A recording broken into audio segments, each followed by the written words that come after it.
దేవుని మాట వింటున్న ప్రతి ఒక్కరికి నా వందనాలు. ఈరోజు దేవుని మాట 1వ దినవృత్తాంతములు 16వ అధ్యాయము 10వ వచనం. ఆయన పరిశుద్ధ నామమును బట్టి అతిశయించుడి. యెహోవాను వెదకువారు హృదయమునందు సంతోషించుదురుగాక.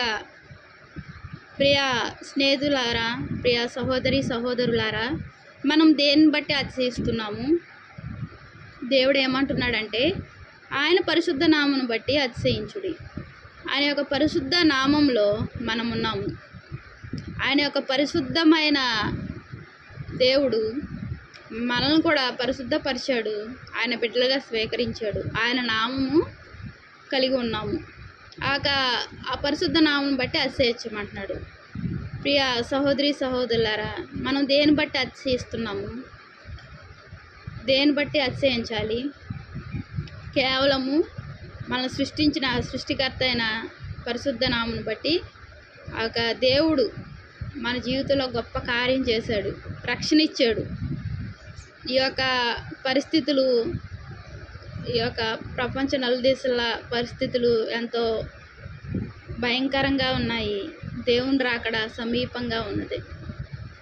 దేవుడు ఎంతగానో ప్రేమిస్తున్నాడు కాబట్టి మనము ఈ స్థితిలో ఉన్నాము. కేవలం ఆయన ప్రేమిస్తున్న విధానం బట్టి మనల్ని ఆయన ప్రేమిస్తున్న విధానం చాలా తక్కువ. మనం చేసే ప్రార్థన, మనం చదువుకునే వాక్యము, ఇవన్నీ చాలా తక్కువ. మనకన్నా ఎక్కువ చేసేవారు, మనకన్నా ప్రార్థించేవారు ఎంతోమంది ఉన్నారు ఈ ప్రపంచంలో. అయినప్పటికీ ఆయన ఒక బిడ్డలుగా స్వీకరించాడు కాబట్టి దేవుడు మనల్ని ఎంతగానో ప్రేమిస్తున్నాడు. ఆయన ప్రేమిస్తున్నాడు కాబట్టి ఆయన బట్టి మనం అతిశయించాలి. గొప్ప దేవుడు, సర్వాన్ని సృష్టించిన సృష్టికర్త మన కొరకు ఈ లోకానికి వచ్చి శిలువలో రక్తాన్ని కార్చి ఆ విలువైన రక్తంతో మనం కొనుక్కున్నాడు కాబట్టి మనం అతిశయించాల్సింది యెహోవాను బట్టి మనము అతిశయించాలి. మన అతిశయానికి కారణం ఆయనే. ఆయన మనలో ఉన్నాడు, మనము ఆయనతో ఉన్నాము. ఆయన వారసులుగా చేసుకున్నాడు కాబట్టి మన యొక్క అతిశయము ఆయనే.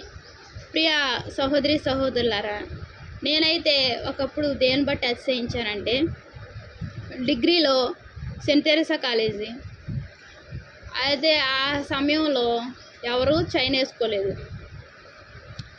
నేను వేసుకున్నాను చైను, నెక్ చైన్, ఒక కాసు. దానికి అది చాలా నలిసంత. ప్రపంచంలో ఎంతోమంది ఎన్నో వేసుకుంటారు. నా క్లాస్లో ఎవరు వేసుకోలేదు, నేను వేసుకున్నాను. రింగ్ పెట్టుకున్నాను. దీన్ని బట్టి అతిశయించేదాన్ని. క్లాస్లో ఎవరో వేసుకోవట్లేదు, నేను వేసుకున్నాను. మా అక్క చేపించింది చైను, రింగు అని ఎంతో అతిశయపడేదాన్ని ప్రతిరోజు. అలాగే తల పొడవుగా ఉండేది. ఆ తలను బట్టి కూడా అతిశయించిన సందర్భాలు ఉన్నాయి. తలస్నానం చేసి పొడవుగా వేసుకొని వాటికి 4 సార్లు అద్దంలో చూసుకొని నా తల చాలా పొడవుగా ఉందని ముందుకేసుకొని అతిశయించా. ఎప్పుడు లేనిది ఎందుకు అతిశయించానో తలను బట్టి అతిశయించా. నమ్మితే నమ్మండి ఫ్రెండ్స్, అది యథార్థమైన సంఘటన. జీవితంలో మర్చిపోలేని విషయం ఏంటంటే, ఒక వారం రోజుల తర్వాత భయంకరమైన టైఫాయిడ్, దగ్గు తగ్గింది కానీ జ్వరం మాత్రం నన్ను వదలట్లా. 2 రోజులు అయిపోయింది, 3 రోజులు అయిపోయింది. హాస్పిటల్కి వెళ్తే అర్జెంటుగా హాస్పిటల్లో జాయిన్ అవ్వాలన్నారు. 3 డేస్ దగ్గర ఒక 17 సెలైన్లు ఎక్కినాయి, ఇంజక్షన్లు ఎక్కినాయి. కూర్చుంటే నిలబడలేను, నిలబడితే కూర్చోలేను. అటువంటి భయంకరమైన పరిస్థితిలోకి వెళ్ళిపోయా. తర్వాత ఇంటికి వచ్చాను. అమ్మ దగ్గరుండి బాగా చూసుకుంది. ఇంటికి వచ్చిన తర్వాత ఒకటే కళ్ళు తెరవడం కొద్దిగా బాగా, తర్వాత తగ్గింది కానీ నీరసం అయితే తగ్గిపోయింది. అంతా బాగానే ఉంది. ఒక 10 రోజులు 12 రోజుల తర్వాత తలస్నానం చేసిన తర్వాత దూతుంటే తల వెంట్రుకలన్నీ దువ్వెన నిండా తల వెంట్రుకలే. చాలా 50% తల ఊడిపోయింది. చాలా బాధపడ్డాను. ఆ తర్వాత డిగ్రీ 3rd ఇయర్, ఆ తర్వాత బీఈడీ సీట్ వచ్చింది. మా ఫ్రెండ్స్ అనేవాళ్ళు తల కత్తిరించి కింద కొద్దిగా అని, ఏమాత్రం కత్తిరించాల. అది కూడా లేని వాళ్ళు ఎంతోమంది ఉంటారు కదని ఇప్పటివరకు కూడా నేను తల వెంట్రుకలని కత్తిరించను. ప్రియ సహోదరులారా, నేను చెప్పేది ఏంటంటే, నా జడ గురించి నేను అతిశయించాను. జడ అంతా పోయింది. అలాగే బంగారం అయితే పోలేదు కానీ కొన్ని కొన్ని విషయాలు మన వెండి బంగారాలను బట్టి, మనం కట్టుకునే చీరలను బట్టి అతిశయిస్తాం. నా చీర చాలా బాగుందని. అప్పటి నుంచి నా తల ఎప్పుడైతే అలాగా టైఫాయిడ్ జ్వరం వచ్చి పోయిందో అప్పటి నుంచి నేను అతిశయించడం మానేసా. ఏదైనా చీర కట్టుకున్న బాగుంది అనుకుంటాను తప్ప, నేను కాబట్టి కట్టుకున్నాను, నేను కాబట్టి వేసుకున్నాను చైను, ఏమాత్రం నేను మనసులో అనుకోను.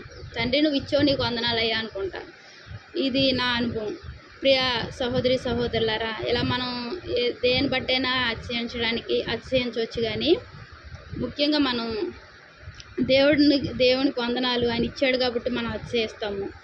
కానీ ఎక్కువగా మనకిచ్చిన రక్షణ బట్టి, ఆయన కృపను బట్టి మనం అతిశయించే వారంగా ఉండాలి. యెహోవాను వెదుకువారు హృదయం నందు సంతోషించుదురుగాక. దేవుని మాటలు వింటున్న ప్రతి ఒక్కరూ ఆయన వెతుకుతున్నారు కాబట్టి మన హృదయంలో శాంతి, సమాధానం, సంతోషం, ఆయన మాటలు వింటున్నంతసేపు మన జీవితంలో నెమ్మది దేవుడు కలుగు చేస్తున్నాడు. ఇంత సంతోషం ఇచ్చిన దేవుడు మన సమస్యల నుంచి కూడా విడుదల కలుగు చేసి మనకి సంపూర్ణమైన సంతోషాన్ని మన జీవితాల్లో అనుగ్రహిస్తాడు. దేవునికి వందనాలు. మహాప్రేమ గల తండ్రి, కృపగల నాయన, నీకు ఎన్నో వందనాలు, స్తోత్రాలు చెల్లించుకుంటున్నానయ్యా.